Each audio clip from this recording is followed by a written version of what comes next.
কুসুমপুর নামের একটা গ্রাম ছিল। ওই গ্রামের পাশে একটা ঘন বন জঙ্গল ছিল। ওই বন জঙ্গলে নাকি ডাইনি বাস করে। ওই ভয়ে ওই বন জঙ্গল দিয়ে কেউ যাইতো না। সন্ধ্যা হলেই ওই ডাইনি অত্যাচার আরম্ভ করে। ওই ভয়ে কোনো মানুষ ওই জঙ্গল দিয়ে যাইতো না, আবার ভয় পাইতো। তখনই তার বন্ধু একসাথ হয়।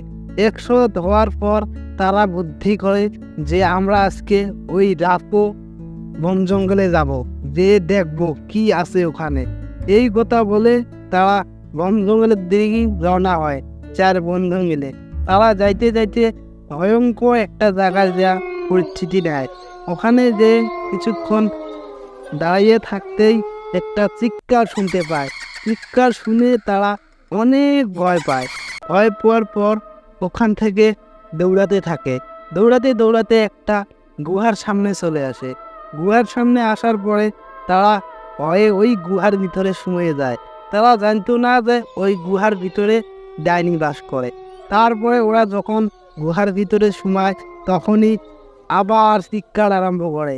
চিৎকার আরম্ভ করতে চিকরেতে চিকরেতে তখন ওই আত্মা ডাইনি তাদের সামনে এসে পড়ে। সামনে আসার পরে তারা অনেক ভয় পায়। ভয় পেয়ে অনেক কাকতি মিনতি করে। তারপরে ডাইনি বলতে লাগে, আমি তোদেরকে কিছুই করব না, আমাকে একটু সাহায্য করো। তারা বলতো যে তোমাকে আবার কি সাহায্য করতে হবে। বলে যে আমার স্বামী আমাকে ভুল বুঝে ওকে আমাকে নিজে হত্যা করেছে, তার প্রতিশোধ চাই।